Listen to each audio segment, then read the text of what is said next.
Hello and welcome to episode 91 of Communicast, the podcast dedicated to enhancing communication skills. I'm your host, Scott D'Amico, president of Communispond. Today I'm joined by Saad A Saad, negotiation expert, author, teacher, and trainer, who shares how negotiation isn't just for boardrooms or high-stakes deals. It's woven into the fabric of our daily lives, from dinner plans with family to navigating workplace dynamics. Saad offers practical tools for outcome-driven conversations, balancing clarity with empathy, and even turning friction into opportunity. Whether you're in sales, leadership, or parenting mode, this conversation will sharpen your communication edge. Let's dive in. Saad, thank you so much for joining me today. Hi, Scott. Thank you so much for having me. My pleasure. Really looking forward to our conversation. Before we jump into it, if you can, maybe tell the listeners a little bit about you, your journey, and the exciting work that you're doing today. Yeah, absolutely. My journey is quite long, so I'll try to keep it as brief as possible. Today, I teach negotiation skills. I work for a company called Corporate Visions, where I teach negotiation skills predominantly to sellers. My background is in teaching. I worked at Columbia University, City University, Pace University of New York, teaching classes on negotiation. And I just recently published a book called In the Lead on negotiation as well. So negotiation is really my 8 hours a day. That's where I'm spending most of my time today. Excellent. And what got you so focused in on the topic of negotiations? Yeah, just life experience, candidly, Scott. I was born overseas in an area that in Lebanon. Lebanon has a long history of conflict, unfortunately. And we moved when I was younger. And after I moved to the United States, started to think about, what are the reasons why we landed here, and thought about the conflict scenario that we grew up in. And as a result of that, in undergrad, started studying Middle Eastern affairs and political science. After I graduated undergrad, I was like, you know what? I want to do something about this. I don't want to just sort of learn theoretically the history and all. That took me to a program at Columbia University, which focused on negotiation and conflict resolution. And after I graduated, things sort of evolved. I fell into teaching, taught for a little bit at the university, and then things evolved even more and life happened even more. And here we are today. Fascinating. So Yeah. it's interesting. Negotiation, I think, sometimes has a negative connotation associated with it because a lot of high pressure sales tactics and things like that. But really, when I think of effective communication, negotiation is a key part of that. It deals with persuasion, it deals with influence, and one of the key things you hit on, it's conflict resolution. Really, at the end of the day, it's how do you resolve some sort of conflict? Yeah. Let me delve in on that just a little bit, Scott. So there's all types of assumptions about negotiation, and depending on the context in which you're negotiating, and it's a hostage negotiation or sales negotiation, or you're negotiating with 3-year-old daughter, all that context influences. But when I think of negotiation, I think outcome-based conversation. So anytime in my personal, professional life, I'm engaged in a conversation with somebody else and we're trying to reach some kind of outcome, in reality, you're negotiating, and you should structure that conversation as a negotiation. I absolutely love that. In essence, whenever you're communicating, for the most part, you are negotiating something, whether it is very tangible on, say, a price or do this, don't do this, or just simply on getting somebody to think, behave, act differently. Really, every conversation in some form really could be a negotiation. Yeah, absolutely. So when me and my wife are trying to figure out what's for dinner, in reality, we're negotiating. When I'm trying to get my daughter to do something specifically, how much TV she watches or what she eats, we're negotiating. In my personal life, in my professional life, when I'm trying to negotiate a sale and trying to get somebody to agree my deal terms, I'm negotiating as well. There's a common thread that goes through all those different contexts. Now, has your family picked up on this? Like, wait a minute, I know what you're doing here. I know this is really what you wanted for dinner, but I'm in trouble, Scott, because my wife also has a degree in negotiation, and my daughter, my 3.5-year-old daughter, and I have a 3.5-year-old daughter at home, and then I have a 2-month-old. But the 3.5-year-old daughter just outworks us both. We're like, you test our resolve better than anybody else, and you're really good at this, so we're going to learn from you. So I have a 12-year-old to 15-year-old, and I feel like my communication skills are tested on the daily Yeah, basis to make sure that I'm yeah, very clear and prescriptive with my communication and obviously influencing them with yeah. what I want them to do. So no, I absolutely love that. Can we talk about that for just a little bit more? Yeah. I think people are born with these skills, Scott. I think about my 3.5-year-old. When she was younger, she would negotiate all types of things, and she's really good at testing your resolve, and she's really good at picking up when you have negotiation room, and she's really good at getting you to take her seriously. And I don't know, something happens in our adult year where we don't do those things as frequently. And I Mhm. think you can do those things without being a jerk, without being aggressive, without being a difficult person. I wholeheartedly agree. I think one, I do believe people are born with these skills at some point. And from my perspective, I came out of a career in public education where I was a high school teacher. My wife was an elementary school teacher. I think sometimes with the way the school systems are set up, they really somewhat kind of pull this out of kids, their ability or their desire, so to speak, to be curious, to be inquisitive, to push back, to challenge Hmm. things, to try to negotiate on their own behalf.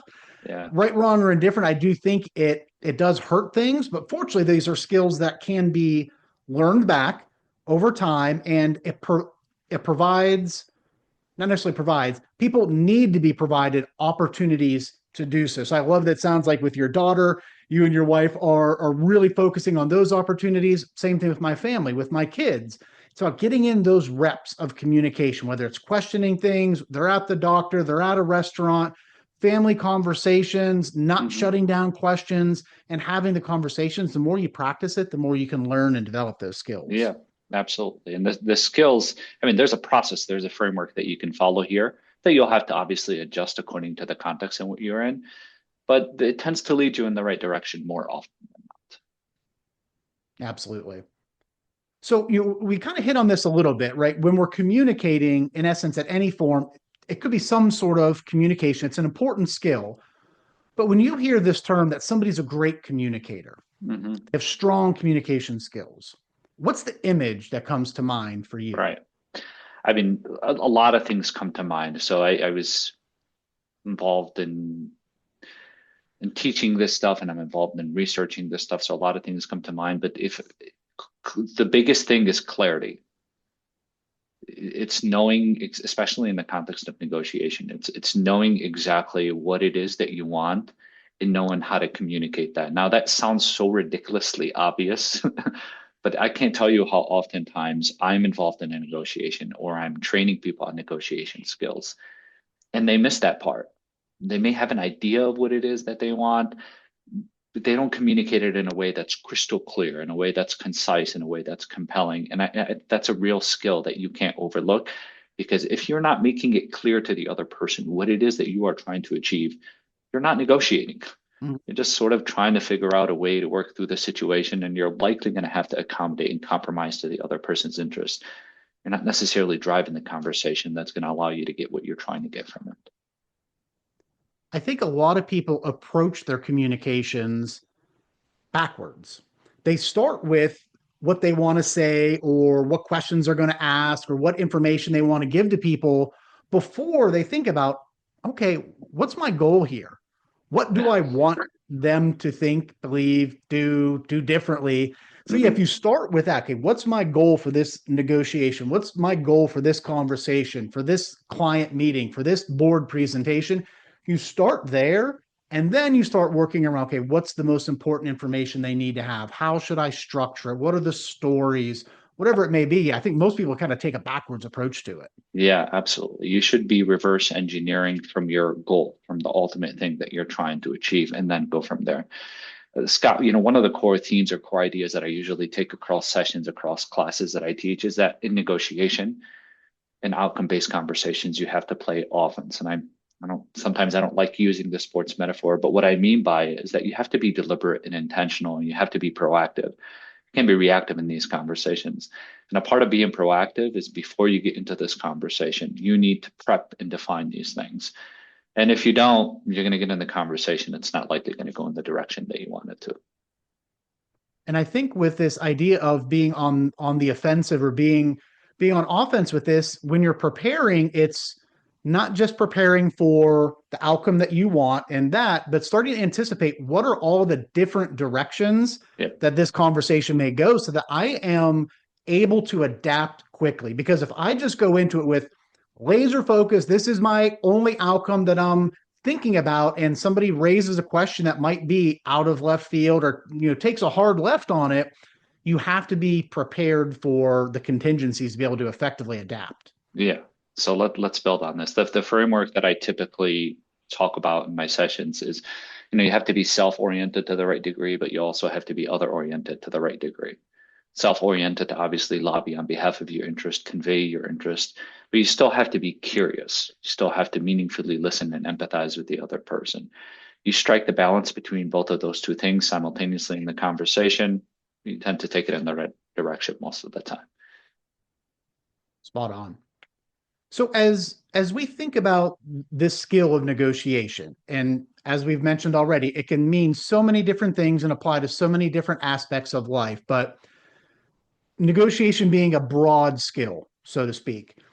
For somebody to be effective in negotiations, what are some of those key skills that really are relevant to the workplace today? Whether you're a leader trying to negotiate budget, so to speak, for a new project, you're a sales professional, you're a hostage negotiator. I'm sure there's a lot of overlap between Yeah. the skills that really are necessary for effective communication and negotiations. Yeah. So there's overlap, but I just want to make sure we just tidy this up before we Mm-hmm. get into all those critical skills. There's definitely overlap, but fundamentally, what I believe, and I write about this quite a bit in the book, is that context really matters. So read your context and adjust accordingly to your context. If you're in a hostage negotiation versus you're selling versus you're negotiating with your colleagues versus you're an attorney versus you're negotiating with your kids, obviously you need to account for that context.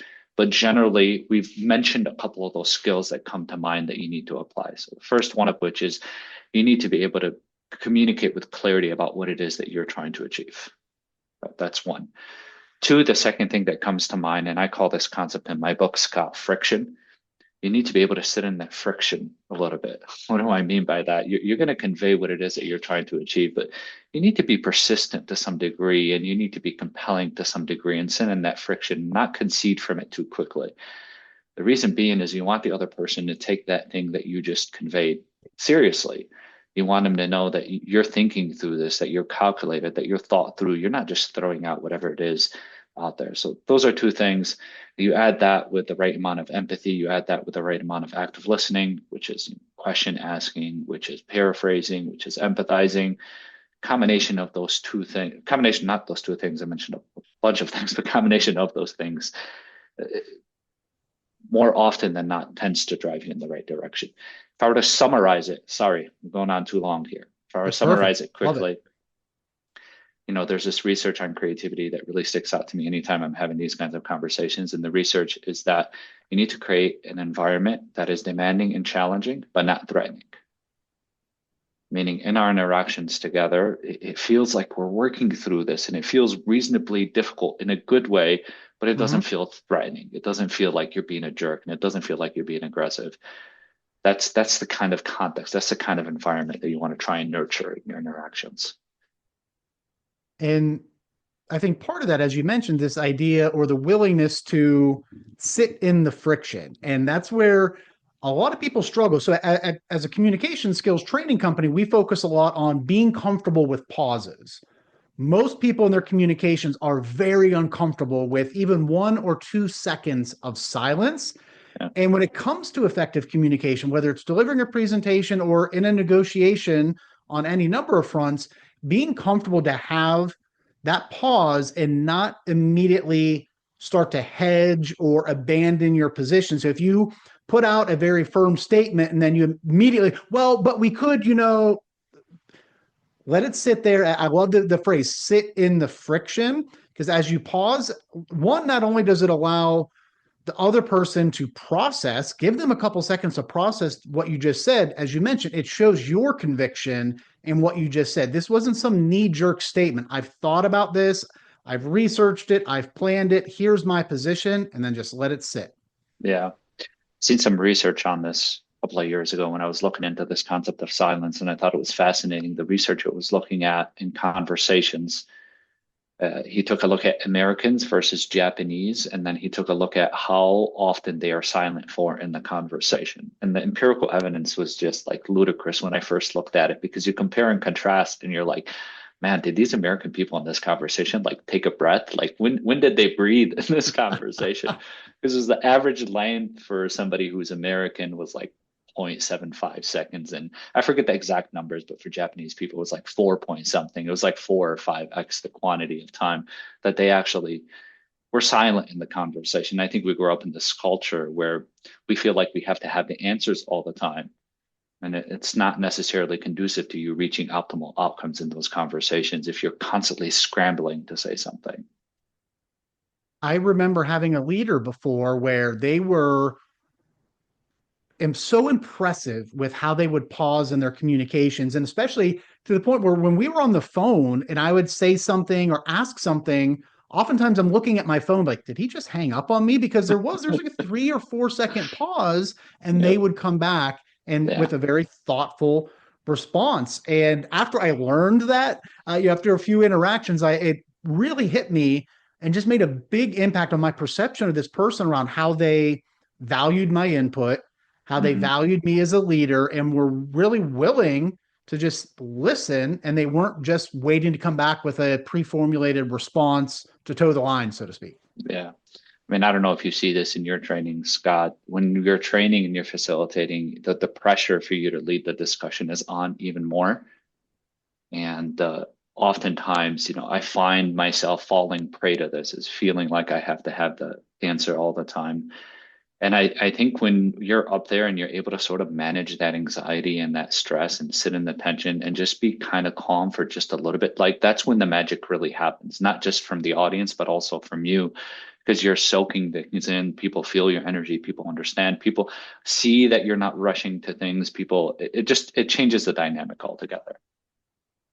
It makes a big difference. And if I think about our training courses here and our facilitators that do just a fantastic job of modeling the skills that we teach, and say specifically in a presentation skills program, a section on how to effectively handle Q&A. How do you deal with a hostile or challenging question? All these different things. And when the students finally realize, oh, wow, they are modeling the skills that they've been teaching us for the past 2 days, the light bulb goes off for them because they realize how they felt during that class, that they were valued, that the instructor was listening, and that they seemed very credible and knowledgeable and professional with their subject matter. It's sort of like, oh, if I start to do these things, that's how other people will perceive me. Yeah, absolutely. Yeah, there's nothing like that when you're able to model it and people are able to see it. It's just like, okay, here, I see how it's supposed to work. Yeah, Absolutely. yeah. So, as you think about your career and the success that you've had, if you had to pinpoint it down to one, maybe two key communication skills that really have led to that success, what would you say Yeah. that would be? I don't know if it's going to be one or two things, but I've been thinking about this, Scott. But I think a big part of what I do is translating these complex ideas sometimes, or the science, or these things that are worded in a way that's convoluted and all dependent on context. And part of what I think I do well, or I hope I do well, or sometimes I've gotten feedback that I do this well, is just being clear, taking things that are sort of confusing, that could be said in 100 different ways, and trying to be still conversational about them, trying to distill them to what they are in their most core thing, and just trying to stay focused on that while still acknowledging the complexity that comes around it. I don't know if I conveyed that with clarity, so I don't know if I did a good job at modeling what I was thought I said. I typically do well, but yeah, that's the idea. 100% yes. And what I would say for people listening is being clear is absolutely a hard thing to do. People take for granted how difficult it is to be clear on a subject, especially if it's a complex subject or a sensitive subject or it's data heavy or data intensive. All these different things. It takes a tremendous amount of work to boil that down Yeah. into a clear statement, a clear story that people are going to be able to understand and remember. And I forget who it's attributed to. before, but they said, if I had more time, I would have written a shorter speech or something like that, right? It takes time and effort really to be concise and to be clear. Hmm. Yeah, it takes a breadth of emotional intelligence too, and a breadth of emotional regulation. A lot's at play, but if you can prep for that conversation, then you're really doing yourself a favor before going into it. And I think it ties back to what we talked about earlier with understanding what is your goal. Hmm. One of the best ways to be clear is really to have a very clear goal to start with. My goal is for this audience to do this. Hmm. Here's how I'm going to convey that and start, as you mentioned, begin with the end in mind and really start reverse engineering it. Yeah, absolutely. You alluded to this as well as what is my goal and how exactly are you going to articulate that in the conversation? What I would highly, highly encourage people listening in on this is after you define that goal, take a couple of minutes to just jot it down. And something different happens when you start writing it down Mhm. because you start taking away things that don't make sense and you start distilling it to its core. And it just sounds so much different when you articulate it. Writing it down is a great tip for people to do. And really, and I say, I'm speaking, say, from like a presentation perspective in business. If you have to give a presentation, one of my biggest pet peeves is what most people do. They open up PowerPoint, they start working on their slide deck. That's the first thing that they do before getting very, very clear on what is my goal, and then start drafting out, writing out some ideas. For me, there's just something visceral about it with, pen or pencil to paper, seeing it there, and it's very easy to just kind of scratch it out and then Mhm. start building it back. Absolutely. So as you think about your communication style, as I talked a little bit ago about the leader that I had that was really effective at listening and pausing, right? I learned from that. I try to incorporate that into my communication habits. Who has been someone from throughout your career, your life, where you've picked up on something that they're doing and they've influenced your communication style, right? You mentioned your 3-year-old daughter, that she's a great negotiator already. You're learning from Yeah. her. Yeah. But in addition to that, who's someone that's had an Yeah. influence on your style? So obviously I have a, style influenced by the way I grew up, the way I learned, so many other things. For me personally, in the spirit of being candid in this conversation, I have a tendency to come off just a bit too serious. And I think sometimes that can be uh, limiting in some ways. And one of my colleagues, were sort of like the yin and the yang, because he does an excellent job when he's presenting at being really good at conveying warmth in a way that's unique and genuine and heartfelt. And I try to step into that space more and more because, yeah, serious is good and serious is important in certain situations and certain contexts, but you can sort of marry that with this concept of being warmth verbally and non-verbally in the way in which you present and the way in which you communicate. And there's some research that supports that that's critical for trust building. Mhm. But that's something I'm constantly thinking about for myself. How do I balance both of these two things? And my natural inclination is to be on the serious side. How do I convey this warmth in a way that feels natural and comfortable for me? The key that you hit on there is that it feels natural. And I think people, when they're trying to improve, say, communication skills, a lot of times they try to emulate somebody else. They see somebody that's known as a great speaker. They're on the big stage, whoever it may be. If you think of any kind of the leadership gurus or motivational type speakers, and they try to emulate that. And if that's not really who you are 99% of the time, and you try to do it that 1%, it is not going to work out well. It's exhausting trying to be somebody that you're not. And the audience, people are very astute. They're going to pick up on that is definitely not your style. So yeah, you're spot on there with, you need to find ways to incorporate these types of things that are very natural. And I can just share from you, right? We're on video, and yeah, I can see just when you smile, right? You have a very warm smile that kind of brings in and brightens up, the conversation and the feeling that we're having. So it's finding all these Mhm. little things that you can do that once again still feel natural. Yeah, still feel authentic to who you are at the end of the Yeah. day. Yeah, absolutely. Yeah. Saad, as we're wrapping up here, what piece of closing advice would you have to people listening to this, just really around the importance of the skills that we talked about today and the important role that negotiation can Mhm. play in both your personal and your professional life? Right. One of the things we tend to talk about quite a bit is when we start to introduce this concept of negotiation, we try to immediately dispel some misconceptions have about negotiations in a similar way that we did earlier in the conversation. And we immediately sort of develop that any outcome conversation is really a negotiation. And people are like, yeah, I get that. But the key takeaway from that conversation is not your ability to classify these things as negotiations. The key takeaway is for you to start structuring every outcome-based conversation as a negotiation. There's a massive difference between both of those two things.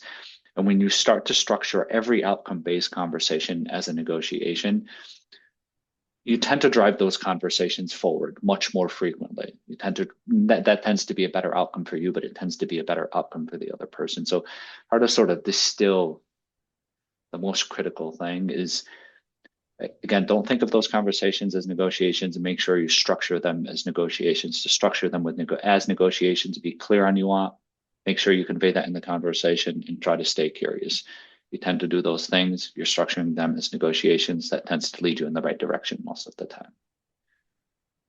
It is a very small nuance there, but I agree. The way that you're going to approach it is going to impact the conversation. And I think if you try to approach everything as a negotiation, you could almost end up, I feel like, not fighting, but negotiating for negotiation's sake, right? If you understand what I'm saying, you just want to try to go after and fight for every single point, even if it isn't maybe serving the ultimate outcome that you were hoping for, versus here's my outcome, and then what are the things that we need to negotiate around that are going to work towards that outcome, where I think everybody comes away achieving what they wanted to achieve. Yeah, absolutely. You don't need to be rigid in the conversation. You don't need to be, take it or leave it, and this is it. You still need to be open-minded. You can be flexible in a way that makes sense for you, but in reality, in most situations, those creative, innovative outcomes aren't readily apparent to either person before the conversation. If you want to do yourself and do the other person a favor and give both of you a higher chance of reaching those outcomes, you still have to be clear to some degree. You still have to sit in the tension and the friction to some degree. You still have to listen to some degree. Spot on. Yeah. Saad, I really enjoyed the conversation. And if the listeners want to learn more about the work that you're doing, connect with you, find your book, what's the best way for them to do that? Absolutely. Scott, I don't know if your listeners are going to be listening or taking a look at this video, but the book is called In the Lead. It's on Amazon. And feel free to connect with me on LinkedIn as well. My LinkedIn is linkedin.com/something along those lines, my first and last name. My first and last name are Saad, Saad. They're the same, so it makes it a little bit easier for people to find me on LinkedIn. Outstanding. And I'll be sure to put a link to that LinkedIn profile in the show notes, as well as the link to the book on Amazon. Saad, thank you so much. Really enjoyed it. Hope you have a great rest of your day. You as well, Scott. Thanks so much. Appreciate your time. Take care. Special thanks again to my guest, Saad A Saad. If there's one key takeaway, it's this. Every outcome-driven conversation is a negotiation, and the way you structure it can shape the result. Whether at home, in the office, or across the table from a client, clarity, empathy, and the ability to sit in the friction are what separate good communicators from great ones. As we wrap up, remember that mastering communication is a continuous journey. Make sure to stay connected with Communicast by subscribing so you can benefit from conversations with future guests. If you found value in today's episode, I'd be grateful for your support. Leaving a rating or review is a fantastic way to let us know the impact this show has had on you. Thanks, and have a great day.